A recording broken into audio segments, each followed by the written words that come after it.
Alrighty. Do do do do. This is the Sports Timeout Podcast with Jensen Maydew, Tony Caranco, and your host, Wes Underwood. Just going in NCAA talk here. And top 25. Go ahead and go over the top 10. I mean, I called another one last week.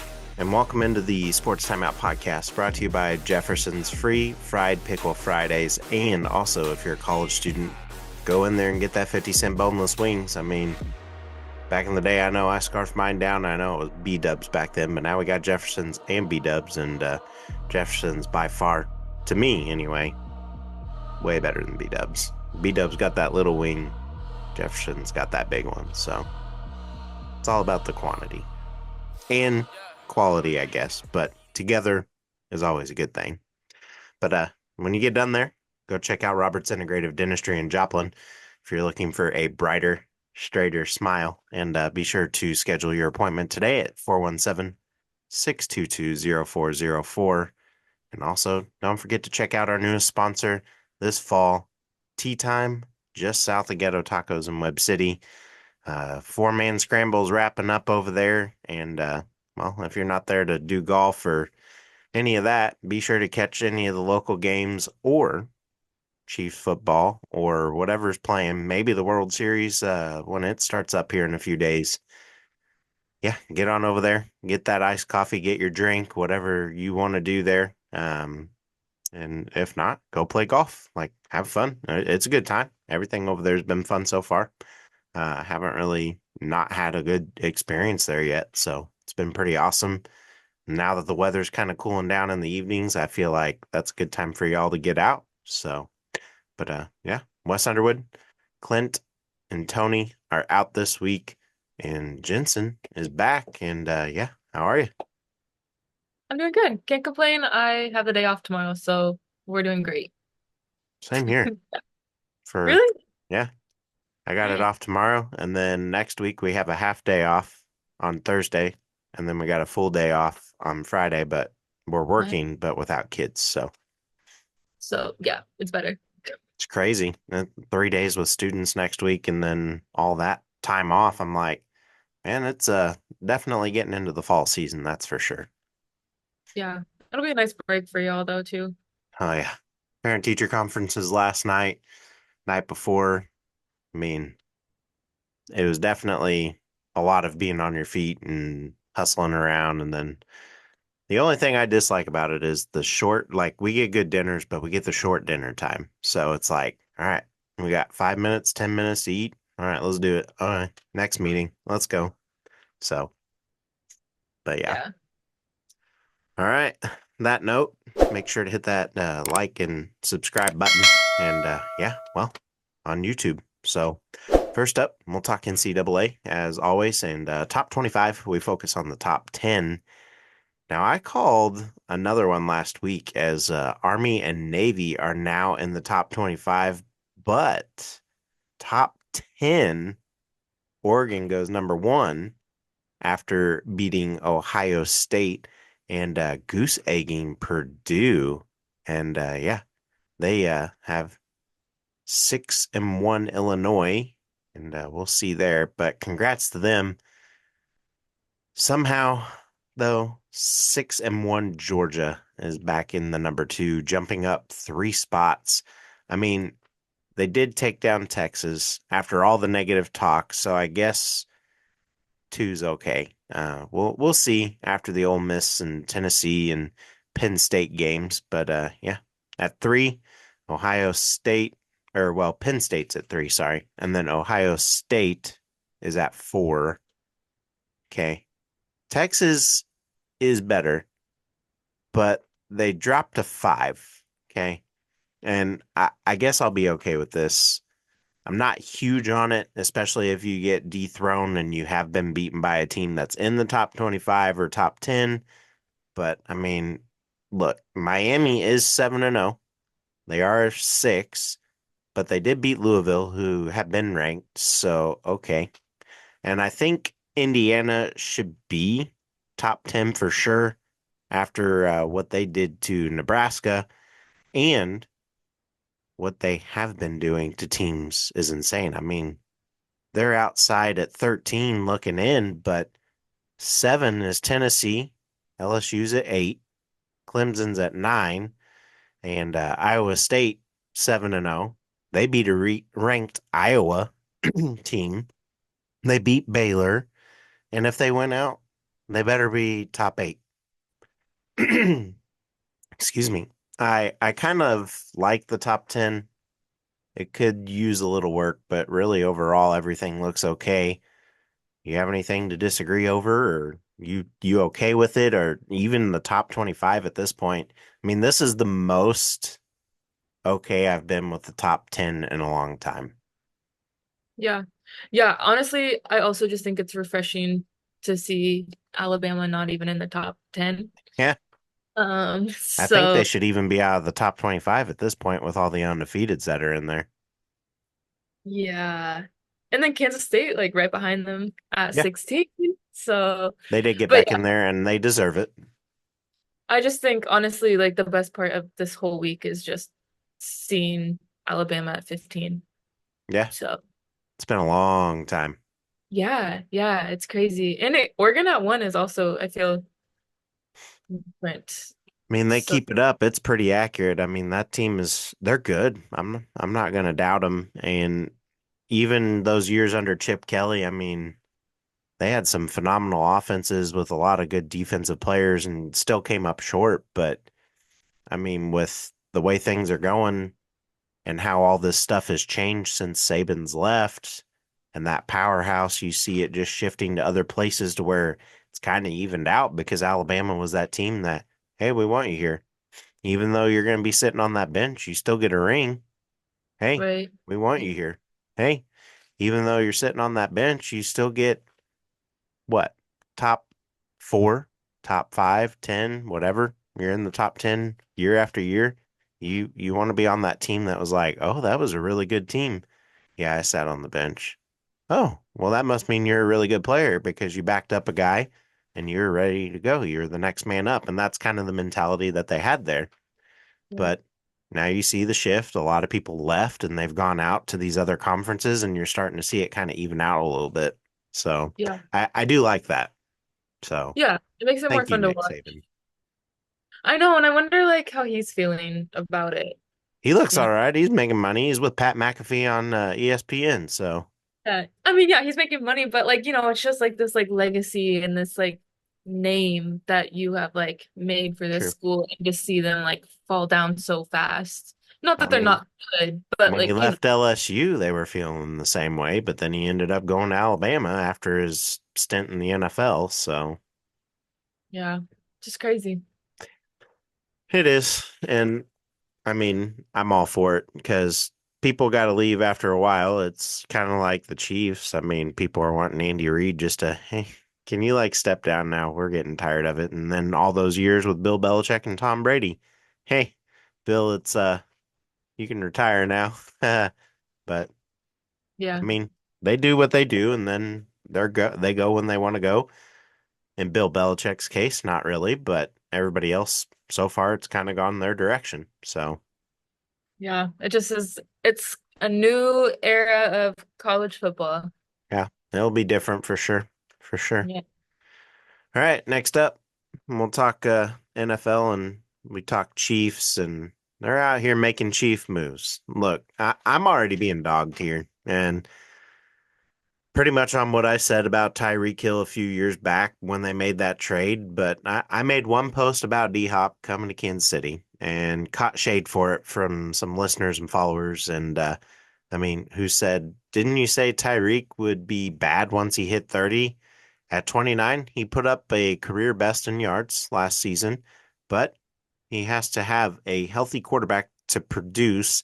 And I don't know if you've paid any attention to Tyreek this season. I mean, if you haven't, you're kind of in a bubble right now. But despite not having a quarterback, let's look at everything that's off the field. I mean, he's got a lot of stuff going on with kids. He's got his lawyers racking up lawsuits that he's got against him that aren't really making it out there. He's got child care or welfare payments that he's got to make. Dude's got a lot going up, and he racked all that up over the last few seasons, and he's got to pay for it now. And from what I've heard, he's a pretty decent father. He goes and checks in on his kids. I don't know about all of them, but from the most part, from what I hear, he's pretty good with his kiddos.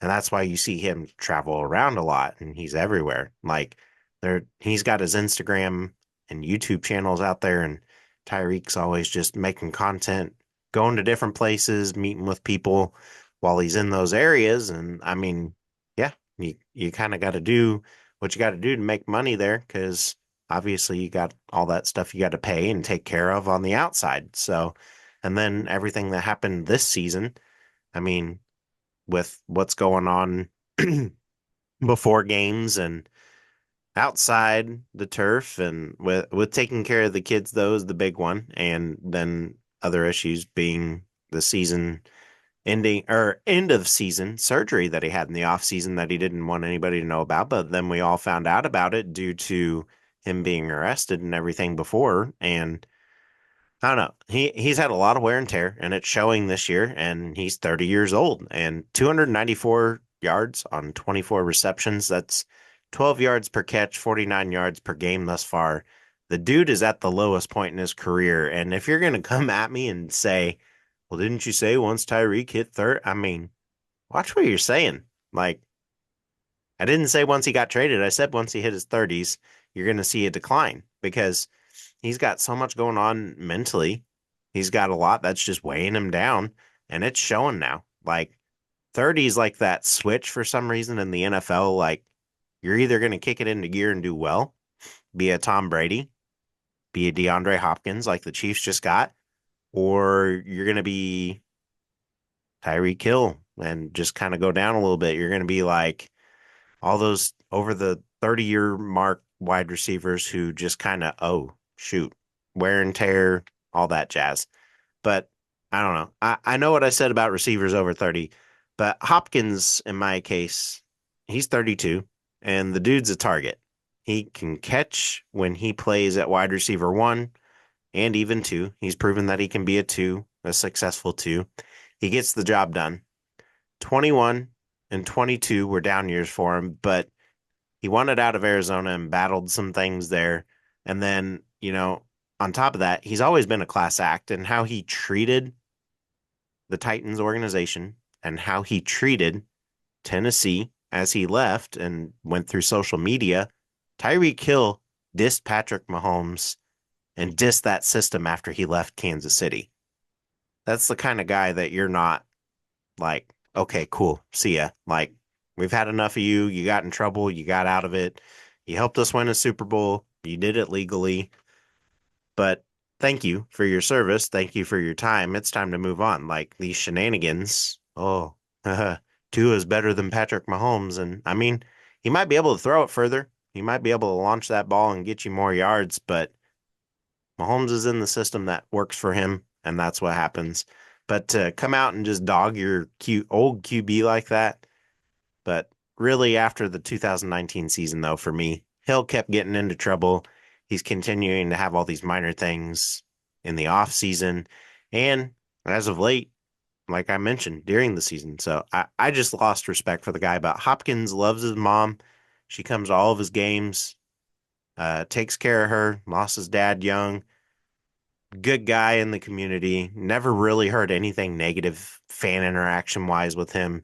In fact, again, he's always involved in the community. And like I just said, he says his goodbyes and thanked the organization that he was with.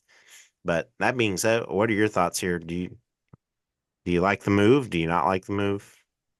No, yeah, I think it's a good move for the Chiefs, and it's a good move for my fantasy team. Yeah. So I mean, I'm happy. Um, I did see though that there was like some. What is the Titans record? Is it like 1-6, Yeah. 1-6? Yeah. It was like Hopkins like went to bed 1-6 and woke up like 6-7-0, 6-0, whatever the Chiefs Yeah. record. I was like, I never thought about it like that, but that's like really cool. And I think he also was talking about how he's just like excited to play like good football again. Yeah. Um, He so wants to I make it past the first round of the playoffs and not have to be in a wild card. yeah, so just like I'm happy for him. I'm happy for the Chiefs. Um, I'm happy for my fantasy team. So, I have no complaints. Yeah, absolutely. Absolutely. Another one that this fantasy teams and the NFL in general, and well, I mean, Ravens fans, we'll move on in the NFL and we'll talk Derrick Henry. And, you know, another guy that got out of that situation too. He had the option to come back and he kind of saw where that team was going. And he's like, I need a new place. I need a new start. And Ravens quarterback Lamar Jackson had this to say about Derrick Henry, who we're getting ready to talk about. And he said, the potential of him breaking the rushing title isn't too far off. It's there. Jackson said after Wednesday's practice, I feel like he has a great chance of achieving that. I think he can do it. I believe he can do it. And in his first season with the Ravens, Henry is having the best start of a already decorated career. 9 years he's been in the NFL, and I mean, stiff arms, exposing runs. Henry's averaging the league best 124.7 yards rushing through 7 games, has 873 yards, and excuse me, he is currently on pace for 2,120 yards, which would be way more than Eric Dickerson's record that's been around for 40 years. 2015, back in 2012, AP was the closest. 2015 was when someone else was close, and I guess I missed that. I apologize. AP was the closest with 2,097 yards. Jamal Lewis, 2,066 yards in 2003. Barry Sanders, and another one that was close, 2,053. 1997 was that one for him. Derrick Henry already on the list. He's number 5, and he was at 2,027 in 2020. Others that have hit the 2,000-yard mark: OJ Simpson, Chris Johnson, Terrell Davis. Those are the other ones that are above 2,000 yards. But do you think he can last, and do you think he can make it? Yeah, definitely. I think it would be great for him, great for the league, great for the fan base in general. And obviously he's been consistent so far. I know it's a long season. Yeah, I think only the only thing that would really hold him back from getting that record is an injury. true. Other than that, he looks great. Yeah. So I And he's think got a that good line. He's got a good quarterback who can kind of split that run with him. great. Um, and that's the other cool part. Like he could just act like he's going to run, and he'll hand it off, and that's where you get the dual threat. And I think the Chiefs got him early enough in the season to where like it really helped out the Chiefs and it benefited them because if they were clicking like they are right now, I think the Chiefs would have probably gotten beat in the regular season. But facing them early on like that was kind of a smart in the scheduling scheme of things.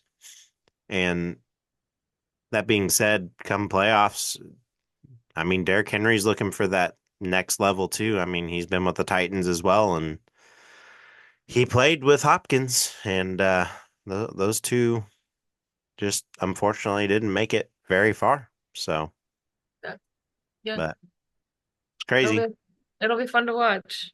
Yeah, absolutely. I'm rooting for him. I'm not a Ravens fan, but I love to watch records be broken. And once you hear people are on pace for them, it's always awesome to watch. So, Yeah. Yeah. all right, next up in the NFL, we talk the Browns and what even is going on right now. Like Browns are suing the city of Cleveland, seek clarification of the Modell law, and well, I mean, back and forth battle with Cleveland over a planned move into a new suburb stadium has now gone to court. And the NFL said Thursday that it filed a lawsuit in federal court asking for clarification of the Modell law, which the city has threatened to use to keep the Browns from leaving after their lease at Lakefront Huntington Bank Field. That's a lot to say there. It expires in 2028, and the team has played its games in downtown Cleveland since 1940 and is currently a 65,000 seat stadium, which is leased to the team by the city since 1999. Browns owners, Dee and Jimmy Haslam, announced last week that they are moving forward with the plans to build a dome stadium and entertainment complex in Brook Park, about 15 miles south of Cleveland. And then earlier this week, Cleveland City Council threatened to block the move by invoking the Modell Law, named after former Browns owner Art Modell. After losing his fight with the city to get a new stadium built, Modell moved his franchise after the 1995 season to Baltimore, where they became the Ravens. Yeah, lots of history in that one there. And well, the state passed the law in 1996. It was used to stop the Columbus Crew of Major League Soccer from moving from Ohio to Texas in 2019. That's new. I did not know that. That's interesting. And the team stayed and was bought by the Haslams, who were also part owners of the NBA's Milwaukee Bucks. So wow, that's a lot going on there for Yeah. sure. Three different sports and franchises, and wow. Yeah, I mean, there's a lot to divulge here, and it's been taken out of the public or political domain and ensures that they can move this transformative project forward to make a new dome, Huntington Bank Field in Brook Park, a reality. I mean, CEO of Haslam Sports Group said that in a statement, and we have no interest in any contentious legal battles, but are determined to create a project that will add a greater Cleveland by building a dome stadium adjacent to the mixed use development. And this project will bring premier events, economic activity that will generate significant revenue for the city, county, and state. And I mean, that right there, like, that would have me being okay with it. I, Right. I don't understand why the city would not want to move forward with that and why they're blocking teams from leaving. Now, I mean, I guess I can understand leaving for Texas, but you're just moving right down the road. And it might even be a better location for these guys. We don't even know. But to get all that stuff right now, a franchise that's kind of dead, I I don't know. Like, I'm for the move. They need to rebrand and they need to move and they need to get things going. Do you change the name of the team? That's going to be the big question next because they won't be Cleveland anymore. Maybe they might keep Cleveland in the name, but they're moving to a different city. So I don't know. That's a lot to divulge. I get the city's point, but I also get the team's point, and I'm excited to see where this goes because I want to see Cleveland honestly be successful. I'm actually tired of watching them get all these good players and then they just go down. So I don't know. It really hurt me last week, even though everything that's gone through Deshaun Watson to watch him have that happen. I mean, even watching Aaron Rodgers, you don't want to see him get hurt like that. Yeah. Now, if they struggle and they do their thing and they make themselves look bad and then they do dumb stuff, sure. But nobody deserves to get hurt that bad. But do you have any thoughts on this one?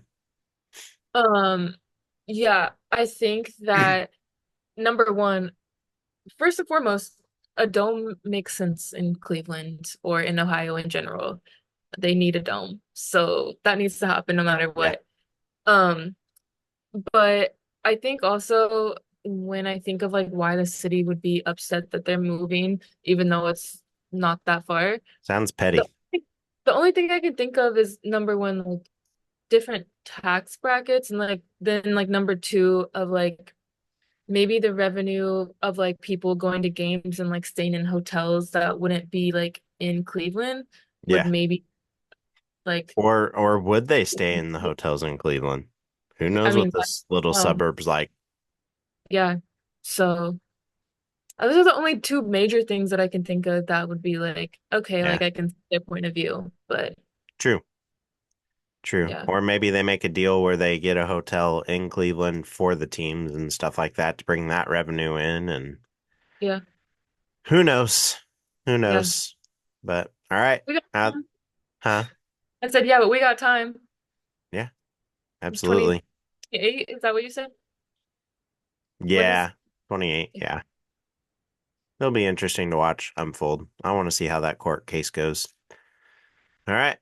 Now we switch from NFL to NBA and we talk opening week. And, well, anything stick out to you? I mean, really, a lot of people saw Bronny getting yanked by his dad after 3 minutes into a game. But other than that, what else? John Morant. Yeah. It's fun to see him play again. Um, I don't Yeah. know, honestly. I just feel like to me, the first couple weeks of NBA just like doesn't really count in my mind, and I don't know if that's like makes me a bad basketball fan, but I think the biggest thing this week was literally everybody just keeps posting about how Bronny and LeBron like were on the court together. So Well, and just like there was a moment with who? We talked about it. I can't remember now. Kyrie oh, or Kawhi, Kawhi. There we go.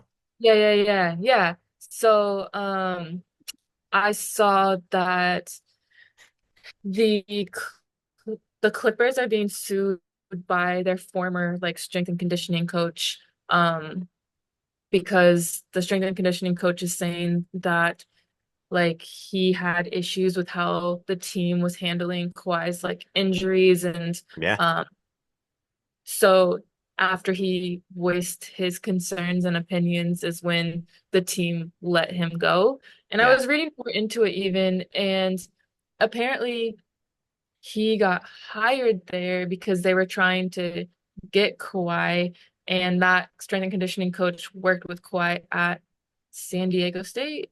Yeah. I do So remember that story actually.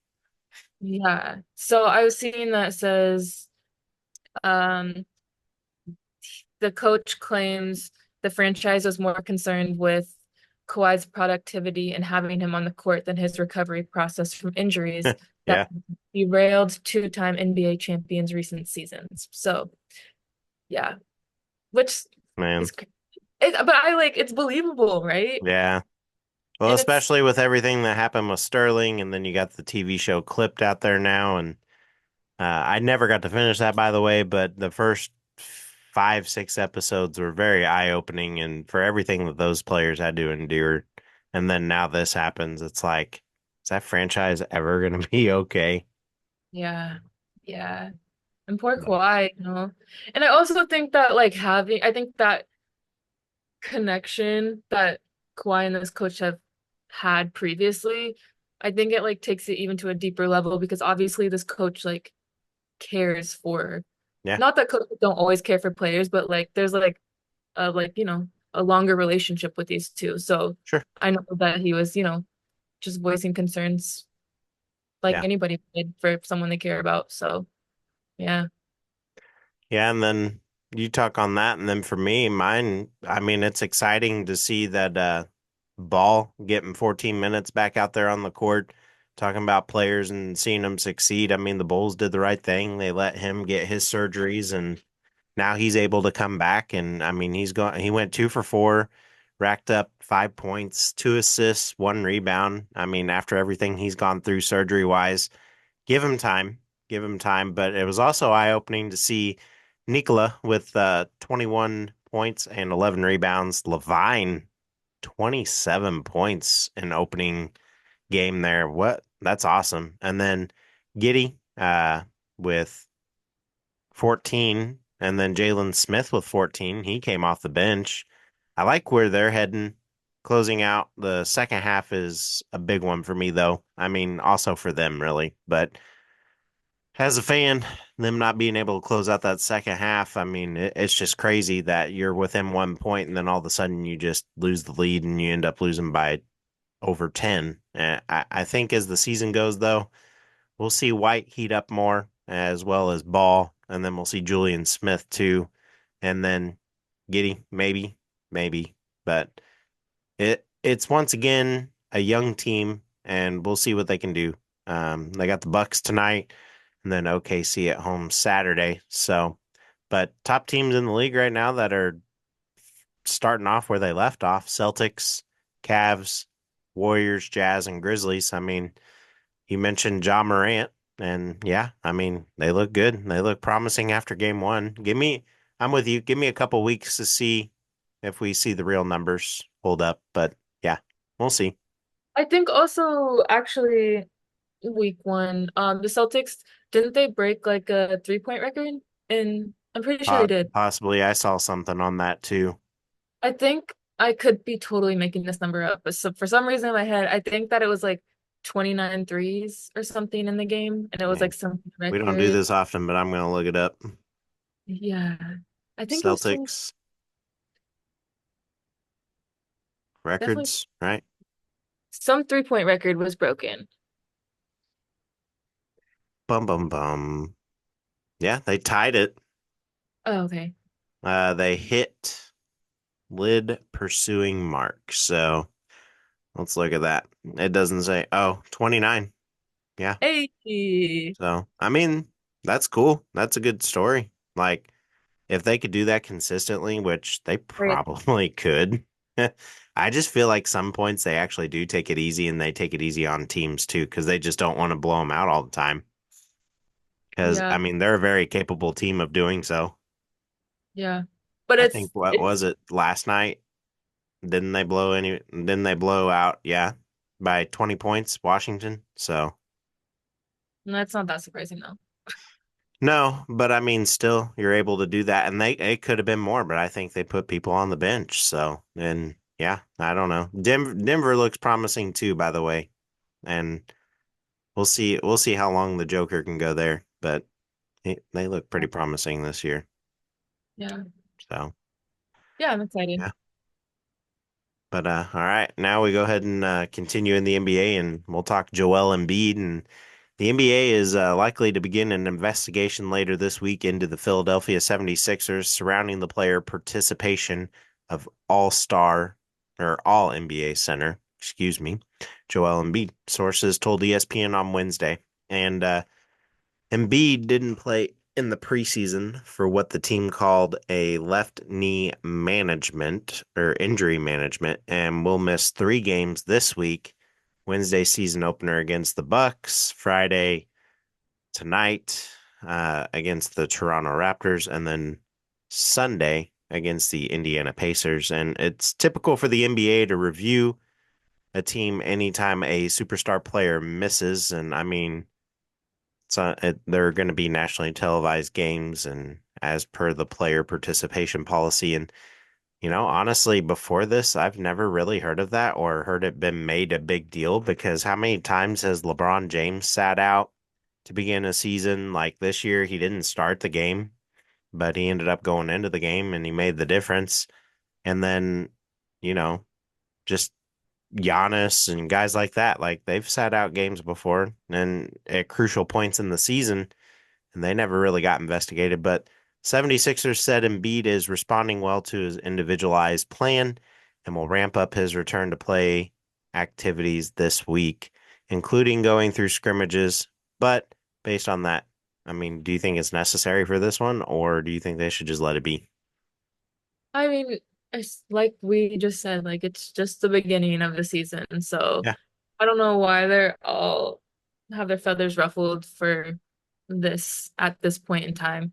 I mean, I think it's different if we're like mid-season or towards playoffs or, yeah, you know, that's for sure. But I mean, I don't really get the beginning of the season. sure. So I don't either. I mean, it's weird. It's definitely weird. Uh, mm, Money wise, maybe I guess I get it, but other than that, cool. Woohoo. right, Nobody right. really watched, like you and I had just said, nobody really watches the first week. I always watch the opening couple games, and then after that, I'm like, okay, give me a couple weeks. But it is what it is.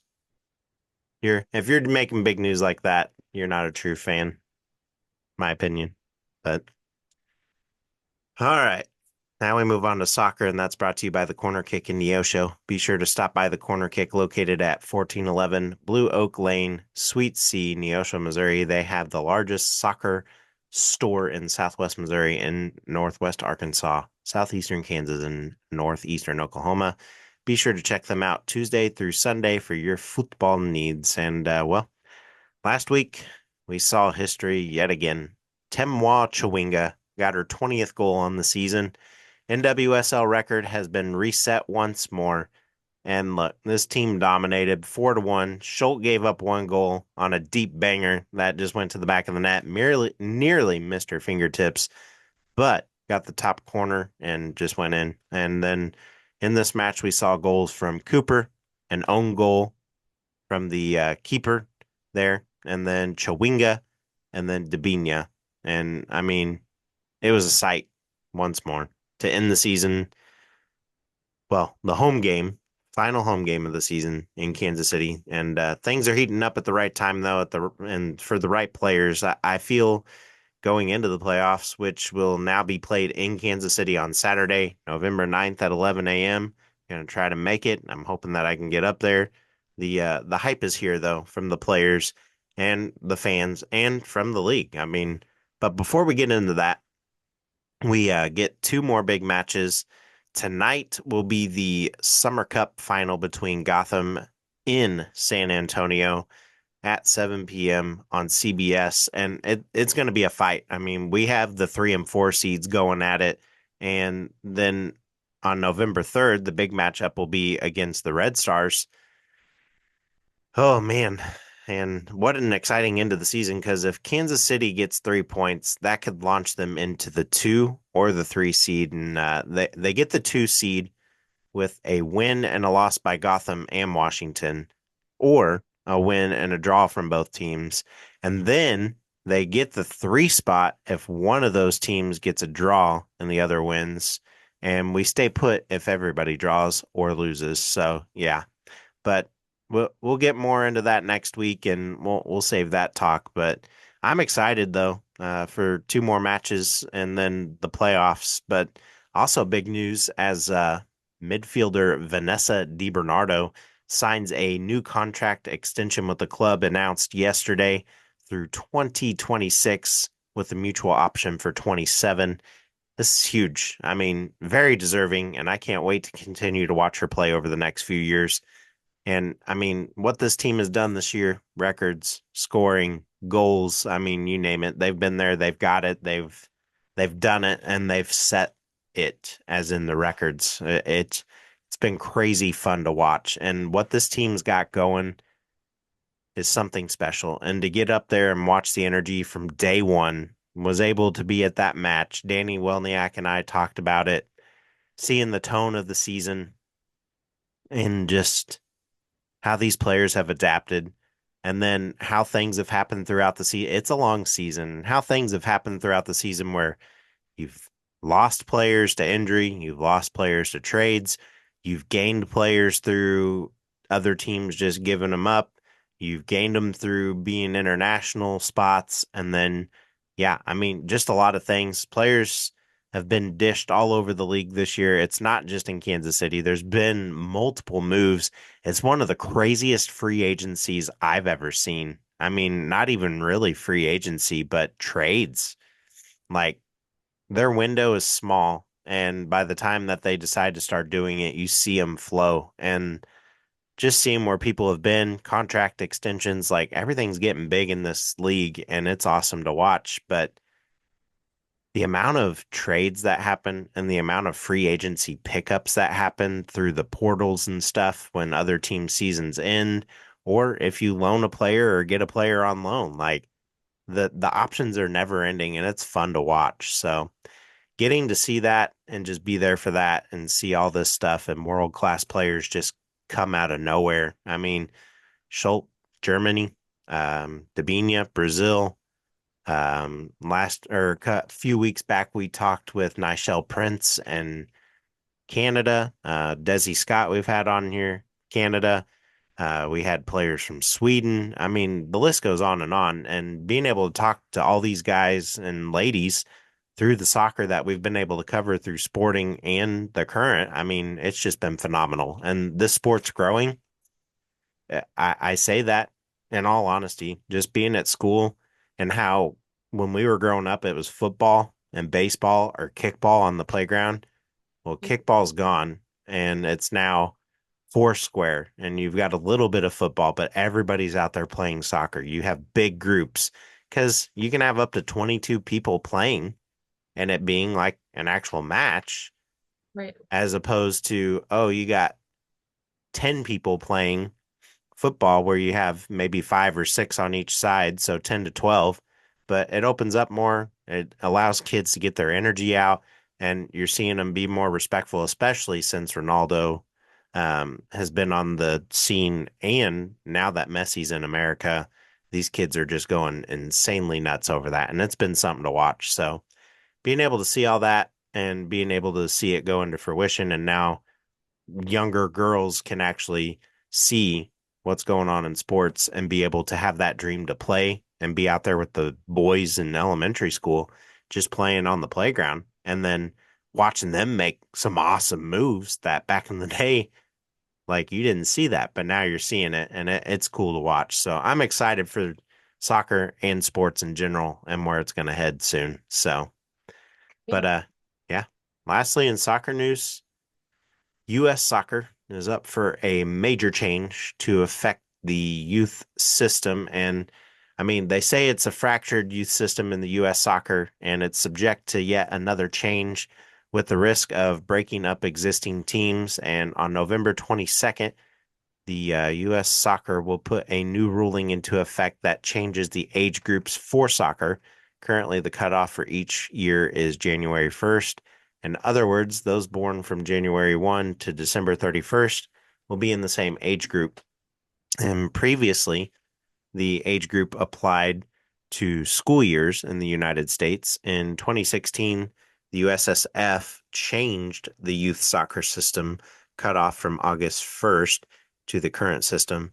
And the argument was that it kept it as simple to what kids played in certain years, and that is standard for Europe, and which uses the calendar year as the cutoff, meaning it's January 1st. And however, this is not fully in practice. For example, England and the United Kingdom use cutoff points that pertain to school years. In the UK, the cutoff for youth soccer team is September 1st to August 31st, and that applies to major circuits of the move to go back to the school years around the globe using January 1st as the cutoff as a standard.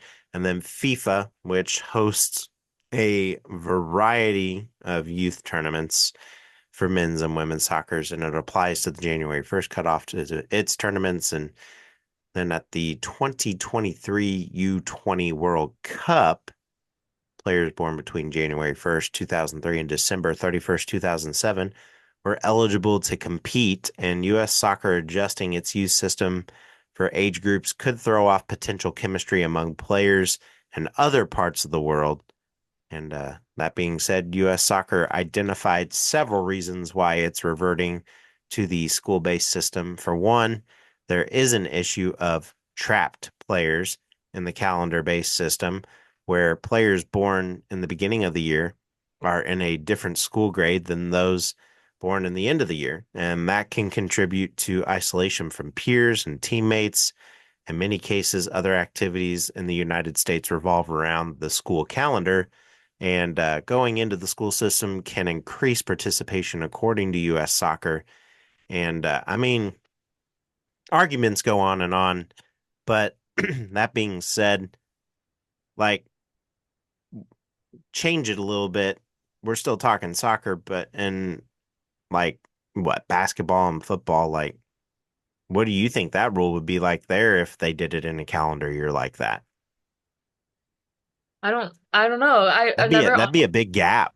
yeah, I've never honestly thought about it because like going by school just makes sense because like those are the people you grew up with, those are your Yeah. friends, so you know, Especially like I'm I'm a summer birthday, so like I barely hit the cutoff anyways. Yeah. So yeah, I don't know. I honestly have never thought about it.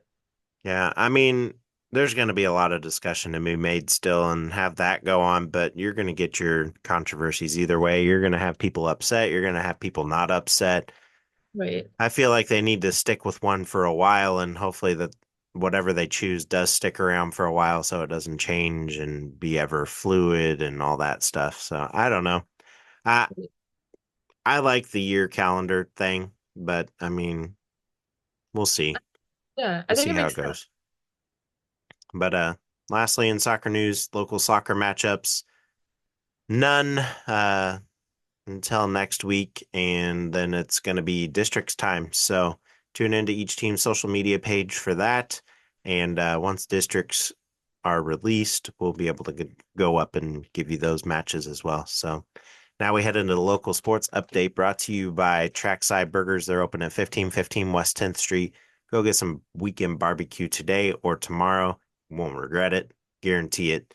Get into the trackside and get one of those daily meal boxes. Super good. Burger, fries. Can't beat it. Get some Chef Mike's barbecue sauce or house ranch. I mean, oh man, so good. So good. Check them out tonight before Joplin heads to Webb City, though. All right. Missouri Southern Volleyball heads to Central Missouri tonight as tip set for 7 p.m.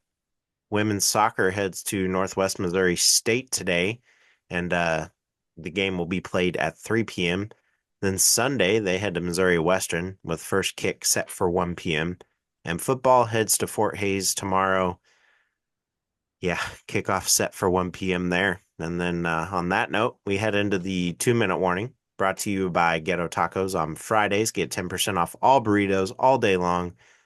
They are open until 8 p.m. now. So located at 536 Northeast Street, Webb City, Missouri. Drive-through available 417-717-1261. Make sure you stop by and get some food, asada fries, or the new California burrito. Oh my goodness, so good, so good. Get over there, get some. Trackside, Jeffersons, Ghetto, whatever side of town you're on, if you're feeling it, get in there and get some of that food. And yeah, so well, high school football picks are here, and well, 5-3 Joplin heads to 3-5 Webb City. Who you got? Ooh.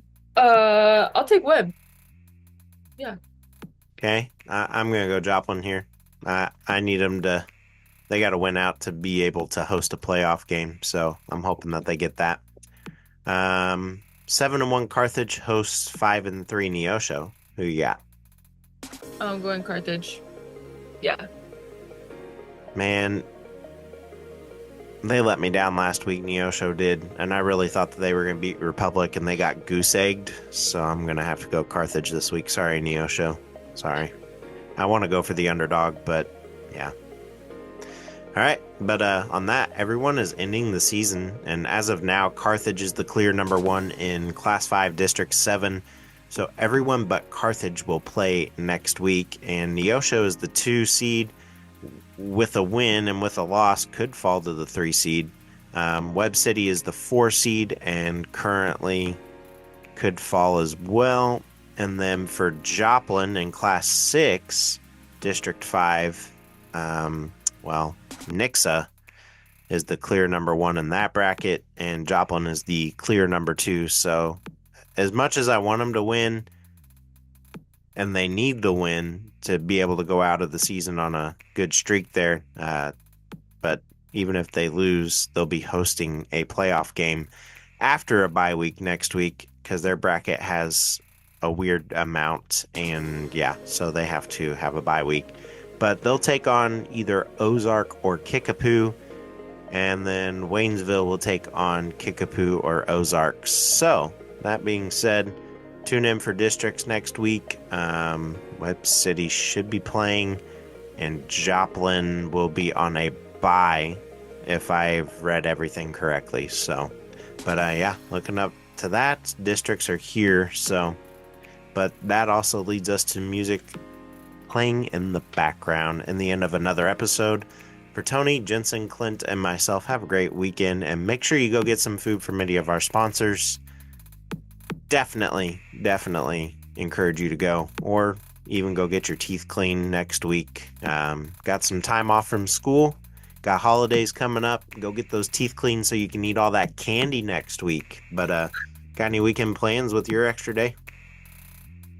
Weekend plans. Oh, I'm going to a magic show tomorrow. Super random.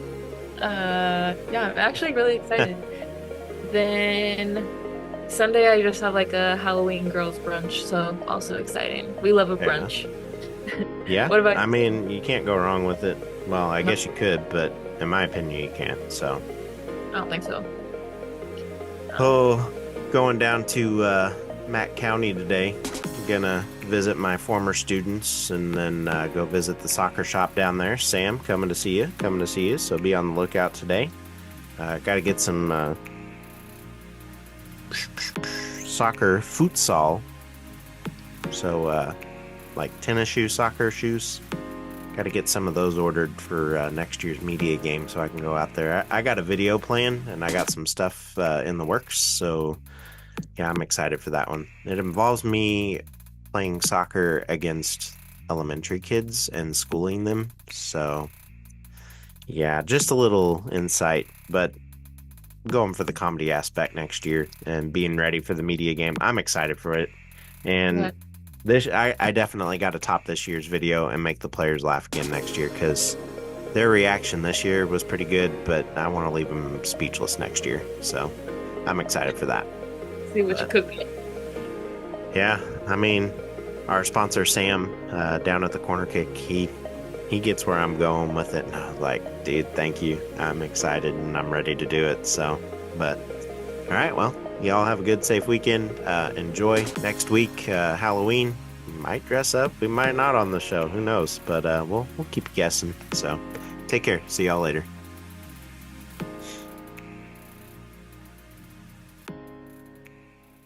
Maybe.